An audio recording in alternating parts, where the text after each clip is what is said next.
y'all, welcome back for day 2 of the gift giving without breaking the bank free 7-day challenge. I'm so excited you're here. So today we're kind of jumping right into it, and I wanted to basically kind of go over some statistics so that way the challenge makes more sense to you. So the National Retail Federation, it's an agency that does a yearly, well, they do surveys throughout the year for how much consumers are going to be spending on different holidays and events throughout the year. And so what they tell us is pretty interesting. And so I'm going to start with a little bit of trivia this morning. Hi, Drew. And so I hope you like this trivia. And so the first one is, since we know that the winter holidays are the more expensive holidays of the year, what would be the second most expensive holiday that you could think of? Think about that. I just want to look at the comments to see if any comments are coming in, to see, like, give you a chance to answer that question. All right. So the second most expensive holiday of the year would actually be Mother's Day. And let's see, an average of $205 is spent on Mother's Day. And so, yeah, and then July 4th, good guess. That's a really kind of popular guess that people have, but we do go all out on that day too, right? So that would be the second most expensive holiday. But now let's think about other events that happen through the year. Okay, so think back from January throughout the whole year. There are other events that cost money too. And what would be the most expensive event that you could think of? Now we're not thinking about holidays. I'm going to give you a second to think on that. Let me look to see if any comments are coming in. All right, are you ready for this? And I know this one very, very well because I have a son who's in college right now. But that would be back to college shopping. So people spend an average of about $1,059. Crazy, right? All right, and so one more trivia, and then I'll get into the actual challenge, okay? So that, and then what is the largest food consumption day of the year? Birthday, that's a good one. No, but I'll give you a clue. So the largest food consumption day of the year, and this is the clue. My husband invites all his buddies over for that year, and he hopes that his team is the one playing. Did I give enough clues? You guys know what I'm talking about? It's actually, let me see. I think it's coming in. Good job, Drew. Exactly right. It's the Super Bowl. So we spend an average of about $89. Not huge, but check this out. We're not even talking about the winter holidays right now. We're just talking about other events and holidays throughout the year. And we can see how this can quickly add up, right? And so the thing that I like to do is help people be able to enjoy all of those things throughout the year, but kind of get ahead of it and make it more manageable. And so you have to start planning in advance because those expenses really do add up. And so let's get into how much do consumers spend on average for the winter holidays, because that's what we're really here for. That's what this whole challenge is about. We know they're expensive. And so the National Retail Federation told us that consumers spend a certain amount. So here we go again with this is just a multiple choice question now. Consumers spend blank on the winter holidays. Is it A, $650, B, $230, C, $998, or D, $117. Let me see if you guys can think of what it is. So the answer is going to be, and some of these numbers are going to look familiar to you, okay? So it's actually C, $998. And yeah, that's just the average, guys. So, you know, you might be a little more, you might be a little less, but that's the average. So in addition to all the other events going on throughout the year, we really want to start planning ahead. And some people are like in shock over that number. So I always like to go over the breakdown. And the breakdown is this. So this number is going to look familiar to you. That was a choice, right? $650 was a choice. And that's how much we're actually spending on the actual gifts. So for our friends, our coworkers, our relatives, on average, again, bear with me, it could be a little bit more, a little bit less. But then another, let me see, move this chart around, $230. Okay, that's the second category. And the National Retail Federation says that that's the amount we're spending on non-gift items. So name some of the things that you spend for the holidays that aren't actual gifts. Like there are certain things like, hey, Debbie. So there's certain things like what? Like, I don't know. I think of a lot of decoration stuff around the house, like the wreath that I like to hang on my door. How about like those cinnamon scented candles that you like to put around the house to get into the mood of the holidays? Wrapping paper, tape, postage. Some of us don't live close to our homes. Exactly, Drew. Travel, food, decorations, like all of that. We don't usually really account for that because we don't realize that those expenses really can add up. So we don't really even throw them into our plan. If we are making a plan and making a list to get prepared for holiday spending. And so that's that. Also, the last category here is going to be $117.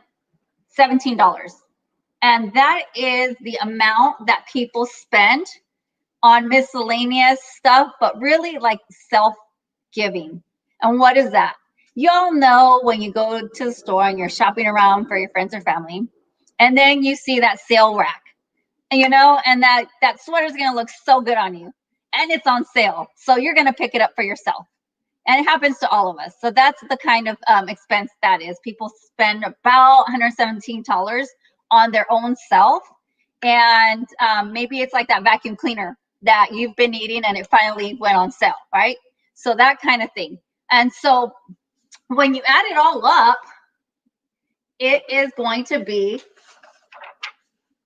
the $998 that we talked about earlier. So we could just round that number to about $1,000. And so ideally, of course, we're not going to wait till the last minute and do our planning at the end of the year because it's going to be really hard to come up with $1,000, right? Nobody has that kind of money just laying around. And so we want to get ahead of it. So ideally, in the perfect world, we would have been doing this in January, and we would have been maybe putting away $100 or so per month leading up to the end of the year. However, I know that some of you guys are good at that. Some of you guys are not as good. But what we want to do is try to get ahead of it, because what are we going to do? We're going to end up going out and we're going to still enjoy our holidays as we should. But the thing is that some of that $1,000 average that we're spending on the holidays is going to end up on a credit card.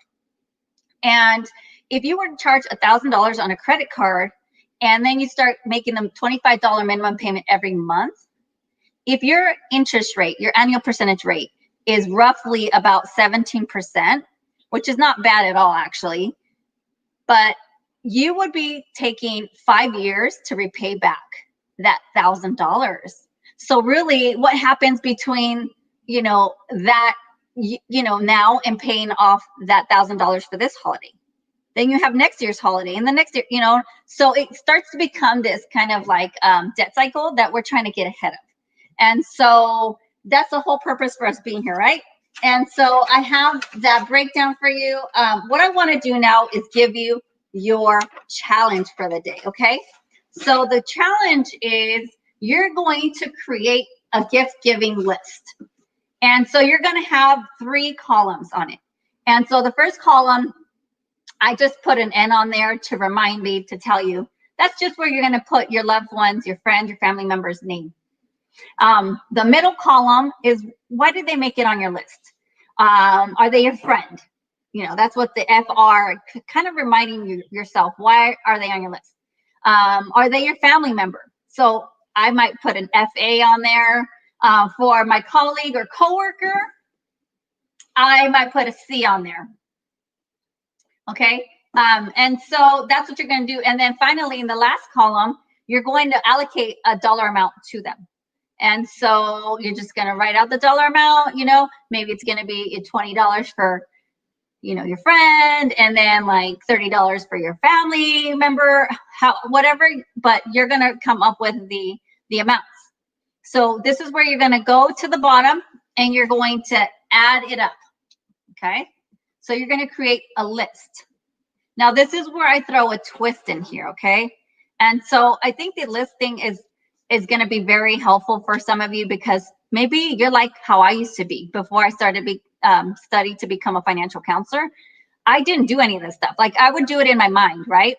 And then I would think, well, I have a handle and I planned, I know what I'm going to do. But then in actuality, it ends up being a lot more. So this is going to be a very useful exercise if you've never done it before, to just write it all out. And then this is going to be, you know, very informative to you. Okay, you're going to see how it adds up. But after you create your list, I'm going to add a twist to it. And what is that twist? So basically, I am going to ask you for whatever your total is, I'm going to ask you to add another $230 to that number. Okay, why? Because as we've talked about earlier, that's the food and the traveling, like Drew said, and like all that stuff, that other extra stuff that we know we do. We're not going to skip out on decorating our house. So we need to be realistic. And we need to start writing down all those things, even though if you think they're small, like postage, maybe it's just a book of stamps. But guess what? When you add the tape and the gift wrap and the scissors, because you don't remember where you placed the, you know, like all of that will add up. So we want to add that $230 so that we can be more realistic. All right, those are the non-gift holiday expenses. And then I also want you to add the $117 into your total as well, because we know that we're going to buy a little something for ourselves as well. Okay, so I'm going to tell you what's going to happen right about now. Right about now, it's pretty standard that you're going to start seeing some numbers that are going to cause emotions to come up. What kind of emotions could come up? Well, some of you, you know, you might be already feeling like a little anxious, like, you know, you're starting to write down all the numbers and add them up, or maybe a little bit like depressed, like, oh my gosh, I didn't really realize that, or, you know, how things just add up. And trust me, guys, I do this with people all the time. And so I know the reactions and the emotions and the feelings that are coming up right now. And I want you to know they're completely normal. Okay, you're completely normal in that. And even some emotions might come up like, forget this lady's crazy, I'm quitting, I'm not coming back to this challenge. And if you feel like that, I just want you to know that that's the whole purpose of a challenge, is to kind of like, you know, stretch you. And in that discomfort, right, we're being stretched and we're growing, and we're learning and growing through that. So I want you just to be able to notice the emotions, notice that they're there, realize that everybody will sense some kind of discomfort with this activity. And then thirdly, realize that this is completely normal and growth is happening in these growing pains. And so I don't want you to get discouraged. I want you to overcome that emotion. It's going to come and go. And then you can meet me back tomorrow because we're going to do something about that number. I'm not going to leave you hanging. That's the whole point of this challenge, is to help you to get through this stuff and through all the expenses. So that's the challenge for today. Create your list with a twist. And I will see you back tomorrow at noon to tell you how we're going to start going about bringing that number down. Okay? All right? So I can't wait to see you back tomorrow, guys. Until then, health and wealth be with you.